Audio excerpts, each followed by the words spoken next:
नमस्कार दोस्तों, आज हम पढ़ेंगे भारत की अपवाह प्रणाली। भारत की अपवाह प्रणाली से किसी भी एग्जाम में एक क्वेश्चन जरूर आता है, तो उसको आज हम लोग देखेंगे। इसमें हम देखते हैं कि 6 अपवाह प्रणाली भारत की नदियों के संदर्भ में हम लोग पढ़ते हैं। तो सबसे पहले जो आती है अपवाह प्रणाली, पूर्ववर्ती अपवाह तंत्र। इसको बोलते हैं पूर्ववर्ती। पूर्ववर्ती मीन्स पहले से, मतलब कि इनसे जो नदियां हैं जैसे कि सिंधु, सतलज, ब्रह्मपुत्र, इन नदियों का जन्म हिमालय के जन्म से पहले हुआ है।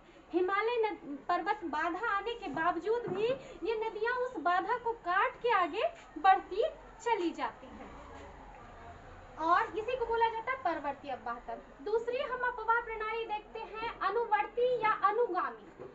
ये जो नदियां हैं जैसे जैसे धरातल की ढाल होती है उस ढाल के अनुरूप बहती है।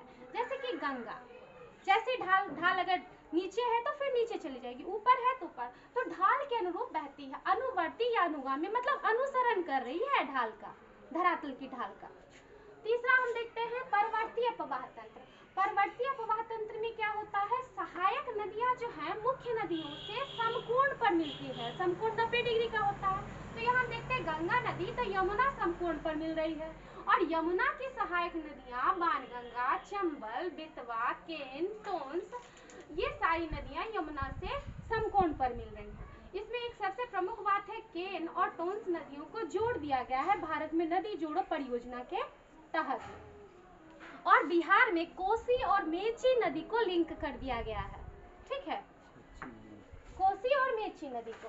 फिर हम चौथा देखते हैं क्रमहीन अपवाह। इसमें क्या होता है, सहायक नदियां मुख्य नदियों से उल्टी दिशा में आकर मिलती है। जैसे ब्रह्मपुत्र नदी से तीस्ता, दिहांग, कपोली उल्टी दिशा में आकर मिल रही है। और इसमें सबसे प्रमुख बात है कि तीस्ता नदी को असम की जीवन रेखा बोला जाता है। उसके बाद हम लोग देखते हैं अरीय अपवाह। अरीय अपवाह का मतलब एक ही स्थान, जैसे कि अमरकंटक है, अमरकंटक मैकाल पर्वत से अमरकंटक है, तो अमरकंटक से नर्मदा नदी निकलती एमपी होते हुए खंभात की खाड़ी में चली जाती है और सोन नदी अपने बिहार होते हुए आके गंगा में मिलती है और गंगा नदी लास्ट में बंगाल की खाड़ी में जाती है। तो एक ही स्थान से निकल रही है और विपरीत दिशा में दोनों चली जा रही है। इसको क्या बोलेंगे, अरीय अपवाह। अब छठी जो है अंतःस्थलीय अपवाह। ऐसी नदियां जो समुद्र तक नहीं पहुंच पाती, बीच में ही समाप्त हो जाती हैं। जैसे कि राजस्थान के अजमेर के